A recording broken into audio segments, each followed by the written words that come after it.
ਵਾਲਾਂ ਦੇ ਵਿੱਚ ਬੱਚੇ ਆ। ਕਰੋ ਉਧਰ ਸਾਰਾ ਮਾਹੌਲ, ਥੋੜੀਆਂ ਜਿਹੀਆਂ ਟਾਹਣੀਆਂ ਹੈਗੀਆਂ ਉੱਤੇ ਤੇ ਮਾਲਟੇ। ਖਾ ਲੋ ਮਾਸ਼ਾਅੱਲਾ। ਆ ਬੱਚੇ ਨੂੰ ਇੱਧਰ ਕਰ ਦਿੰਦਾ। अस्सलाम वालेकुम। ਅੱਜ ਦਾ ਵਲੌਗ ਸ਼ੁਰੂ ਕਰਦਾ ਮੈਂ ਅੱਲਾ ਦੇ ਫਜ਼ਲ ਕਰਮ ਨਾਲ। ਤਾਂ ਹੁਣ ਸੀਗਾ ਪੱਠੇ ਕੱਢਣ।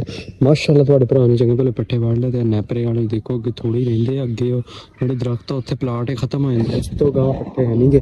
ਤੇ ਉਧਰ ਲੂਸਣ ਖੜਾ ਵਾ, ਉਧਰ ਹੱਥ ਲਾਉਂਦੇ ਹਲੇ ਪਾਈ ਜਾਣ। ਲੂਸਣ ਤੋਂ ਪਹਿਲੇ ਆ ਵੀ ਖੜੀਆਂ। ਇਹ ਵੀ ਤੁਹਾਡੇ ਭਰਾ ਨੇ ਇੰਨੀ ਦੇਰ ਕੋਈ ਨਹੀਂ ਲਾਉਣੀ, ਛੇਤੀ ਵੱਢ ਛੱਡਣੇ। ਤੇ ਮੇਰਾ ਮੂੰਹ ਕੌੜਾ ਜਿਹਾ ਹੋਇਆ ਸੀਗਾ ਪੱਠੇ ਵੱਢਦੇ ਵੱਢਦੇ। ਤਾਂ ਮੈਂ ਪਰ ਉਹ ਸਾਹਮਣੇ ਬੂਟਾ ਵਾ, ਤੋੜ ਲਿਆ ਤੇ ਨਿੰਬੂ ਖਾਣਾ ਬਹੁਤ ਖੱਟਾ, ਮੂੰਹ ਦੇ ਕੌੜਾ ਹੋਇਆ ਸੀਗਾ। ਨਿੰਬੂ ਖਾਦਾ ਉਕਾ ਸੈੱਟ ਹੋ ਗਿਆ। ਮੈਂ ਛੇਤੀ ਛੇਤੀ ਪੱਠੇ ਵੱਢ ਕੇ ਚੱਲਦਾ, ਹੋਰ ਵੀ ਬਹੁਤ ਕੰਮ ਆ ਅੱਗੇ। ਮੈਂ ਛਾਪਰ ਚੈੱਕ ਕਰਦਾ, ਛਾਪਰ ਲੈ ਕੇ ਆਇਆ ਇੱਧਰ। ਲੂਸਣ ਮਾਸ਼ਾਅੱਲਾ ਚੈੱਕ ਕਰੋ ਕਿੱਡਾ ਵੱਡਾ ਹੋ ਗਿਆ, ਕਿਆ ਹੀ ਜ਼ਬਰਦਸਤ। ਤੇ ਤਕਰੀਬਨ 4-5 ਦਿਨਾਂ ਤੱਕ, ਹਫਤੇ ਤੱਕ ਇਹਨੂੰ ਵੀ ਹੱਥ ਲਾ ਲੈਣਾ ਮੈਂ, ਕਿਉਂਕਿ ਦੂਜੇ ਉਧਰੋਂ ਪੱਠੇ ਮੁੱਕਣ ਵਾਲੇ। ਸਾਹਮਣੇ ਵੇਖੋ ਪੀਲੇ ਪੀਲੇ ਮਾਲਟੇ ਲੱਗੇ। ਤੇ ਇਹ ਮੈਂ ਅੱਜ ਮੇਰਾ ਦੋਸਤ ਹੈ ਕਦੀਲ, ਉਹਦੇ ਵਾਸਤੇ ਤੋੜਨੇ ਆ। ਤੇ ਛਾਪਰ ਮੈਂ ਤਦੇ ਨਾਲ ਲੈ ਕੇ ਆਇਆ। ਤੇ ਹੁਣ ਮੈਂ ਚੜਦਾ ਬੂਟੇ ਉੱਤੇ ਤੇ ਸੋਹਣੇ ਸੋਹਣੇ ਪੀਲੇ ਮਾਲਟੇ ਤੋੜਦਾ। ਹਾਂਜੀ ਤਾਂ ਜੀ ਹੁਣ ਮੈਂ ਮਾਲਟੇ ਦੇ ਟੌਪ ਤੇ ਚੜ ਗਿਆ। ਚੈੱਕ ਕਰੋ ਉਧਰ ਸਾਰਾ ਮਾਹੌਲ, ਆਸੇ ਪਾਸੇ ਫੁੱਲ ਉੱਤੇ ਥੋੜੀਆਂ ਜਿਹੀਆਂ ਟਾਹਣੀਆਂ ਹੈਗੀਆਂ ਉੱਤੇ। ਤੇ ਮਾਲਟੇ ਚੈੱਕ ਕਰੋ ਮਾਸ਼ਾਅੱਲਾ ਕਿੱਡੇ ਸੋਹਣੇ ਲੱਗੇ ਹੋਏ ਆ। ਮੇਰੇ ਸਾਹਮਣੇ ਸਾਰੇ ਮਾਲਟੇ ਲੱਗੇ।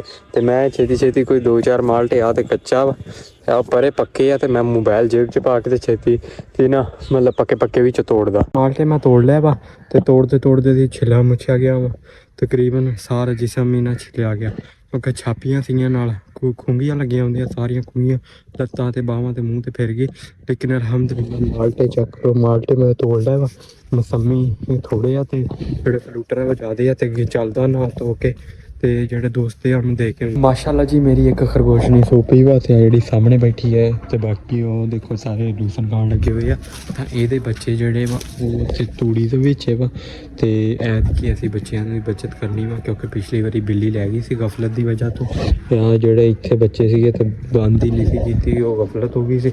ਐਤਕੀ ਉਹ ਗਫਲਤ ਨਹੀਂ ਕਰਨੀ। ਉਹਨੂੰ ਜਿਵੇਂ ਹੀ ਰਾਤੀ ਹੋਣੀ ਹੈ ਮੈਂ ਇੱਥੇ ਅੱਗੇ ਤੂੜੀ ਲਾ ਦੇਣੀ।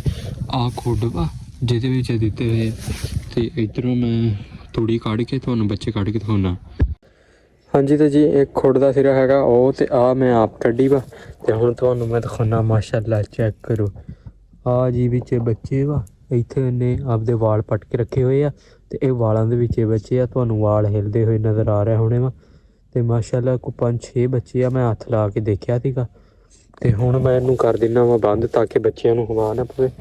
ਉਹ ਦੇਖੋ ਖਰਗੋਸ਼ਣੀ ਵੀ ਭੱਜੀ ਆਉਂਦੀ ਅੱਗੇ ਜੀ। ਮੈਂ ਖੁੱਡ ਤਾਂ ਬੰਦ ਕਰਤੀ ਹੈ, ਹਾਂ ਦੇਖ ਸਕਦੇ ਖੁੱਡ ਨੂੰ ਮੈਂ ਬੰਦ ਕਰਤਾ ਵਾ, ਤਾਂ ਕਿ ਕੋਈ ਹੋਰ ਚੀਜ਼ ਨਾ ਉੜੇ। ਤੇ ਬਾਕੀ ਜਿਹੜੀ ਤੂੜੀ ਪਈ ਆ ਆਹੀ ਮੈਂ ਇਕੱਠੀ ਕਰਕੇ ਮਾਂ ਨੂੰ ਪਾ ਦੇਣਾ। ਬਲਕਿ ਪਾਉਣ ਤੋਂ ਪਹਿਲੇ ਮੈਂ ਚੈੱਕ ਕਰ ਲੈਣਾ ਮਾਂ ਲੱਗੇ ਪਈ ਪਾ। ਤੇ ਫਿਰ ਕਾਹਦੀ ਲੋੜ ਆ ਆਪਾਂ ਨੂੰ ਉੱਧਰੋਂ ਪਾਉਣ ਦੀ। ਤਕਰੀਬਨ ਖੁਰਲੀਆਂ 'ਚ ਪਈ ਹੈ, ਬਸ ਇਕੱਠੀ ਕਰਨ ਵਾਲੀ ਹੈ। ਪੱਠੇ ਵੀ ਮੈਂ ਛੇਤੀ ਛੇਤੀ ਕੁਤਰਦਾ ਵਾ। ਟੋਕੇ ਵੀ ਲਾਉਣ ਵਾਲੇ ਹੋਣੇ, ਟੋਕੇ ਲਾਉਣ ਵਾਲੇ ਆ। ਟੋਕੇ ਲਾਉਣਾ ਸਭ ਤੋਂ ਪਹਿਲੇ, ਤੇ ਉਸ ਤੋਂ ਬਾਅਦ ਤੂੜੀ ਇਕੱਠੀ ਕਰਕੇ ਪੱਠੇ ਪਾ ਦੇਣਾ ਜੀ। ਪੱਠੇ ਮੈਂ ਕੁਤਰ ਲਿਆ ਵਾ, ਤੁਸੀਂ ਦੇਖ ਸਕਦੇ ਆ। ਤੇ ਆਹ ਖਰਗੋਸ਼ਣੀ ਜਿਹੜੀ ਆ ਬੱਚੇ ਜਿਹੜੀ ਆ ਸੂਈ ਵਾ। ਤੇ ਇਹ ਮੈਨੂੰ ਲੱਗਦਾ ਭੁੱਖੀ ਆ। ਤੇ ਮੈਨੂੰ ਲੂਸਣ ਪਾ ਕੇ ਤੇ ਆਹ ਸੋਟੀ ਲੈ ਕੇ ਕੋਲੇ ਖੜਾ ਹੋਇਆ ਵਾ, ਕਿਉਂਕਿ ਉਹ ਕੁਕੜੀ ਜਿਹੜੀ ਆ ਉਹ ਲੂਸਣ ਇਹਨਾਂ ਦਾ ਖਿੱਚਦੀ ਆ। ਤੇ ਫਿਰ ਇਹਨਾਂ ਦਾ ਹੁਣ ਲੂਸਣ ਉਹਨੇ ਸਾਰਾ ਖਾ ਜਾਣਾ ਇੱਕ ਆਈ। ਤੇ ਫਿਰ ਵਿੱਚ ਦੂਜੀਆਂ ਵੀ ਆ ਜਾਣੀਆਂ। ਪੱਠੇ ਤਾਂ ਕੁਤਰੇ ਪਏ ਉਹਦੇ ਬਸ ਚੱਕ ਕੇ ਹੁਣ ਮੈਂ ਰਲਾਉਣੇ ਆ। ਤੂੜੀ ਵੀ ਪਾਈ ਹੋਈ ਆ। ਖਰਗੋਸ਼ਣੀਆਂ ਦੇ ਨਾਲ ਬੱਚੇ ਵੀ ਆ ਗਏ, 2 ਬੈਠੇ ਤੇ ਇੱਕ ਆ ਬੇਟਾ। ਆਵੇ ਖੜੇ ਹੋ ਗਏ ਮੇਰੇ ਹੱਥੇ ਲੂਸਣ ਵਾ। ਤੇ ਲੂਸਣ ਮੈਂ ਕਿਹਾ ਪਾ ਕੇ ਚਲੋ ਖਵਾ ਦਾਂ, ਤਾਂ ਕਿ ਬੱਚਿਆਂ ਨੂੰ ਇਹਨੇ ਦੁੱਧ ਵੀ ਪਿਆਉਣਾ ਤੇ ਕੋਈ ਗੁਜ਼ਾਰਾ ਹੋ ਜਾਵੇ, ਕੋਈ ਰੱਜ ਪੁੱਜ ਲਊਗਾ। ਖਾ ਲਓ ਮਾਸ਼ਾਅੱਲਾ। ਆ ਬੱਚੇ ਨੂੰ ਇੱਧਰ ਕਰ ਦਿੰਦਾ। ਤੇ ਉਹ ਦੂਜੇ ਬੱਚੇ ਪਰੇ ਲੱਗੇ ਹੋਏ ਆ, ਲੇਕਿਨ ਉਹਨਾਂ ਨੇ ਵੀ ਹੁਣ ਇੱਧਰ ਆ ਜਾਣਗੇ ਤੇ ਨਾਲ ਇਹਨਾਂ ਦੇ ਖਾ ਲੈਣਗੇ ਰੱਜ ਕੇ। ਬਾਕੀ ਲੂਸਣ ਹੋਰ ਵੀ ਪਿਆ ਵਾ, ਮੈਂ ਬਾਅਦ 'ਚ ਪਾਊਂਗਾ ਮਗਰਬ ਤੋਂ ਬਾਅਦ।